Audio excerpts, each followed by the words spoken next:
Hello बच्चों, कैसे हैं आप सब। नमस्कार, स्वागत है आपका एसआर फ्यूचर एकेडमी में।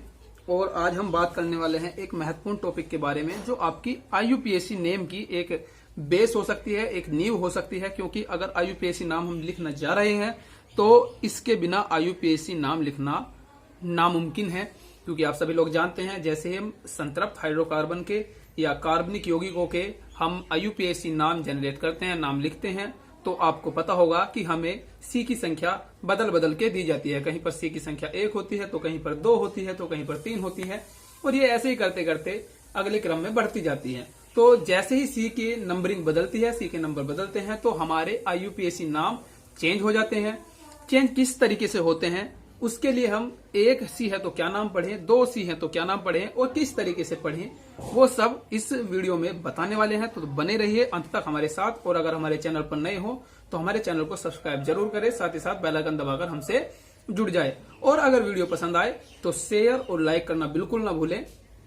इसी के बीच में एक है आईयूपीएससी नेम, इसकी फुल फॉर्म आपको बताने वाले हैं। फुल फॉर्म अक्सर रेगुलरली सालों में पूछी जाती है, मतलब हर साल ही लगभग आईयूपीएससी नाम की फुल फॉर्म या तो 1 नंबर के ऑब्जेक्टिव में या 1 नंबर के शॉर्ट में, कभी कभी 2 नंबर में भी पूछ ली जाती है। तो आपके लिए बहुत ही इंपॉर्टेंट होने वाली है। तो चलिए शुरू करते हैं। बात करें सबसे पहले आईयूपीएससी की फुल फॉर्म की, तो ध्यान से देखना है बच्चों। आईयूपीएससी नाम की जो फुल फॉर्म है, इसी के हिसाब से नाम की फुल फॉर्म पढ़ेंगे। तो आई, यहाँ पर आई का मतलब जो होता है इंटरनेशनल होता है। स्पेलिंग का ध्यान रखें। तो देखते हैं INTER international, NATIONAL international.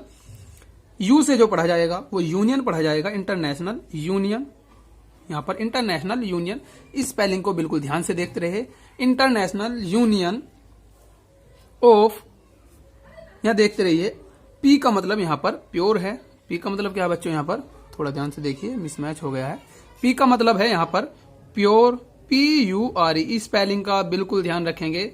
International union of pure, pure and थोड़ा एक्स्ट्रा है। और ए से अप्लाइड पढ़ा जाएगा, APPLIED अप्लाइड। और सी से जो हमारा पढ़ा जाता है वो पढ़ा जाता है केमिस्ट्री। तो मैंने यहां पर इसका नाम लिखा, सी से पढ़ा जाएगा केमिस्ट्री। ठीक है। तो देखिए आईयूपीएससी की फुल फॉर्म क्या बनने वाली है, international union of pure and applied chemistry. ठीक है। चलिए बात करते हैं किस सी पर, कितने सी पर कौन कौन सा नाम आईयूपीएससी में सबसे पहले लगता है। ठीक है। कुछ एग्जाम्पल की भी बात करेंगे और उसी से हम आपको समझाने की अपनी पूरी कोशिश करेंगे। तो चलिए शुरू करते हैं। देखते हैं यहाँ पर कितने सी पर क्या पढ़ा जाता है उसके बारे में पढ़ेंगे। देखिए बच्चों, अगर 1 सी है, यहाँ पर नंबर 1 लिखा है, किसी भी उदाहरण में आईयूपीएससी के नाम के, जैसे आप देखते हो हाइड्रोकार्बन सीरीज के ही नाम पढ़ते हैं अक्सर हम, उसी में कोई ग्रुप जुड़ा होता है या नाम सिंपल दे दिया जाता है। तो अगर इस तरीके से है तो सबसे पहले हम क्या पढ़ने वाले हैं वो हम आपको यहाँ पर बताने वाले हैं। ठीक है। तो ध्यान से देखिएगा।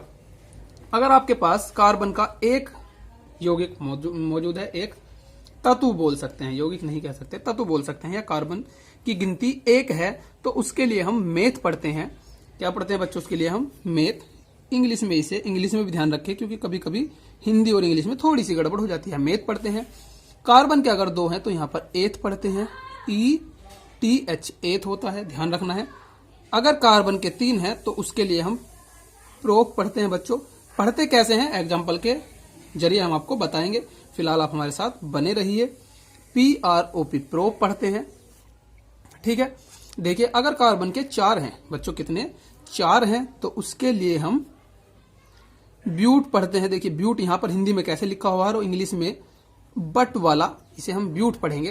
तो मैं बता रहा हूं इंग्लिश हिंदी में कभी कभी थोड़ा बहुत कंफ्यूजन हो जाता है, तो आप ध्यान से देखते रहिए। इंग्लिश और हिंदी, आप नाम को इंग्लिश में लिखेंगे तो ज्यादा बेहतर है, क्योंकि यहाँ पर इंग्लिश थोड़ी आसान पड़ जाती है, ब्यूट। और यहाँ पर संधि विच्छेद के हिसाब से आप थोड़ा सा गड़बड़ कर सकते हैं, तो ब्यूट पढ़ सकते हैं। ठीक है। अगर 5 कार्बन है तो उसे पढ़ते हैं हम पेंट। इंग्लिश में भी मैं आपके सामने इन्हें लिख रहा हूं, पेंट। कार्बन के अगर 6 हैं तो बच्चों 6 के लिए पढ़ते हैं हम हेक्स, और इंग्लिश में इसे बोलते हैं HEX, हेक्स। ठीक है बच्चों, ध्यान से देखते रहिए। अगर कार्बन के 7 हैं तो पढ़ते हैं हम इसे हेफ्ट, ठीक है, हेप्ट पढ़ते हैं, हेप्ट। तो इसे मैं हेफ्ट ना करके हेप्ट कर लेता हूं। ये पे है, इसे पढ़ते हैं हेप्ट, और इंग्लिश में पढ़ते हैं HEPT, हेप्ट। ठीक है बच्चों। और अगर कार्बन के 8 हैं तो इसे पढ़ते हैं हम ओक्ट। क्या पढ़ते हैं बच्चों? कार्बन के अगर 8 हैं तो इसे पढ़ते हैं हम ओक्ट। ध्यान से देखते रहिए। इंग्लिश में इसे OCT, ओक्ट पढ़ते हैं। थोड़ा आगे चलते हैं, 10 तक आपको जरूर पता होने चाहिए। कार्बन के अगर 9 है तो इसे पढ़ते हैं हम नॉन। अब बच्चों चिंता न करें, एग्जाम्पल के जरिए हम आपको सारी चीज जरूर बताने वाले हैं। और अगर 10 हैं तो इसे पढ़ते हैं हम डेक, DEC, डेक। और हिंदी में इसे पढ़ लें तो यहाँ पे हमने थोड़ा हिंदी इंग्लिश अलग लिख दिया, डेक। इस तरीके से हम इन्हें पढ़ते हैं। अब पढ़ते हैं, कैसे पढ़ते हैं, क्या नाम होता है, वो भी तो जानना जरूरी है आपके लिए। तो चलिए अब हम उसी पर चल रहे हैं। नाम के पास हम आपको इसे ले चलते हैं, क्योंकि यहाँ पर नाम लिखने बहुत जरूरी हैं। तो हम उसी में आपको बताएंगे कि किस तरीके से इनके नाम लिखे जाते हैं। ठीक है, तो हम कुछ एग्जाम्पल लेंगे।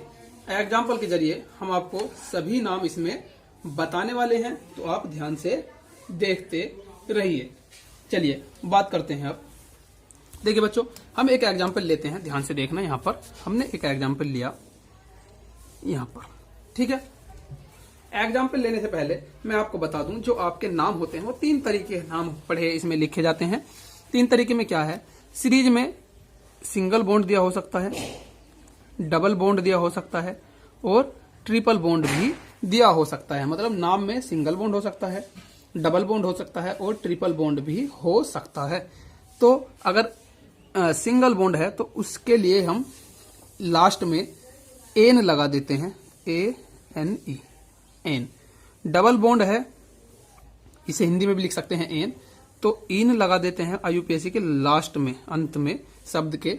और अगर ट्रिपल बॉन्ड है तो YINE, हिंदी में इसकी बात करें तो इसे पढ़ते हैं हम आइन, इसे पढ़ते हैं हम इन, और इसे पढ़ते हैं हम एन। ठीक है, अब कैसे पढ़ना है उसके बारे में चर्चा कर लेते हैं। देखिए ध्यान से। चलिए मैं आपके सामने कुछ एग्जाम्पल रखता हूं। तो जैसे कि मैंने यहां पर एक एग्जाम्पल लिया CH4। यहां पर देखिए C के कितने हैं, 1 हैं। और अगर हम इसकी संरचना की बात करेंगे तो संरचना इसकी कुछ इस तरीके से बनेगी, CH, यहाँ पर ये H लगा दिया, H लगा दिया, H लगा दिया, और यहाँ पर भी ये H लगा दिया। तो सिंगल बॉन्ड सब जगह हमें यहाँ पर ये दिखाई दे रहे हैं। C का 1 है, तो एक के लिए हम पढ़ते हैं मैथ। तो शुरू में हम लिखेंगे मैथ, इंग्लिश में लिख लेता हूं METH, मैथ। ठीक है, और अब हम देख सकते हैं सब जगह सिंगल बॉन्ड है, तो सिंगल बॉन्ड के लिए क्या पढ़ते हैं, एन। तो इसके लास्ट में लगा देंगे एन, तो इसका नाम पड़ेगा मैथेन। इस तरीके से नाम पढ़ते हैं। चलिए एक आध और देख लेते हैं। तो यहाँ पर एक एग्जाम्पल हम और देखते हैं। अगर आपका लिखा हुआ है कुछ ऐसे C2, यहाँ पे C2 और H4 लिखा हुआ है, C2H4 यहाँ पर लिखा हुआ है। तो देखिए C के 2 हैं, और अगर इसकी संरचना की हम बात करेंगे तो कुछ ऐसे बनेगी, CH2 डबल बॉन्ड CH2। यहाँ पर देख सकते हैं आप कितना बॉन्ड है, डबल बॉन्ड है। और यहाँ पर C के कितने हैं, 2, चाहे यहाँ देखे चाहे यहाँ देखे। C के कितने हैं, 2 के लिए पढ़ते हैं हम 8। तो इंग्लिश में लिख ले चाहे हिंदी में लिख ले, डबल बॉन्ड है तो डबल बॉन्ड के लिए क्या लगाते हैं, इन। तो यहाँ पड़ जाएगा एथीन। ठीक है, और देखते हैं एक एग्जाम्पल अगली वाली सीरीज का।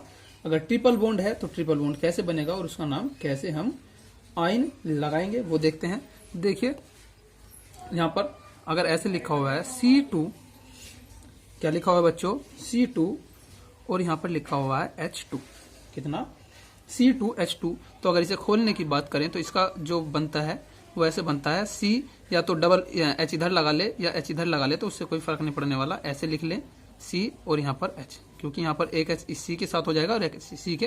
और अगर आप इसे चाहो तो ऐसे भी लिख सकते हैं CH ट्रिपल बॉन्ड CH। इसमें कोई इतनी बड़ी बात है नहीं। चलिए देखते हैं। तो यहाँ पर C के 2 हैं, यहाँ देख ले, यहाँ देख ले, यहाँ देख ले।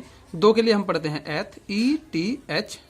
ट्रिपल बॉन्ड के लिए क्या लगाते हैं बच्चों, अभी बताया, आइन। तो यहाँ पर लगा देंगे आइन। ठीक है, उम्मीद है आपको पूरी तरीके से ये समझ में आई होगी। इसी तरीके से आप बड़े बड़े नाम भी लिख सकते हैं अगर आप जान गए होंगे। C के हिसाब से यहाँ पर देख सकते हैं, C का अगर 4 है तो ब्यूट, 6 है तो हेक्स, इस तरीके से लिखेंगे। और सीरीज में आप देखोगे तो यहाँ पर डबल बॉन्ड है, सिंगल बॉन्ड है, ट्रिपल बॉन्ड है, ये जानकारी रखनी जरूरी है। सिंगल बॉन्ड के लास्ट में एन, डबल के ईद और ट्रिपल के आइन लगाते हैं। इसके बारे में भी हमने आपको डिटेल में बताया है, आप हमारी उस वीडियो पर जाकर सारी जानकारी उसमें देख सकते हैं। तो उम्मीद है आपको ये वीडियो जरूर समझ में आई होगी। देखने के लिए धन्यवाद। अगर चैनल को सब्सक्राइब नहीं किया है तो चैनल को सब्सक्राइब जरूर करें, पसंद आई है तो शेयर और लाइक जरूर कर दे, और अगर कोई सुझाव है तो आप हमारे जरिए कमेंट बॉक्स में हमें साझा कर सकते हैं। ठीक है, धन्यवाद।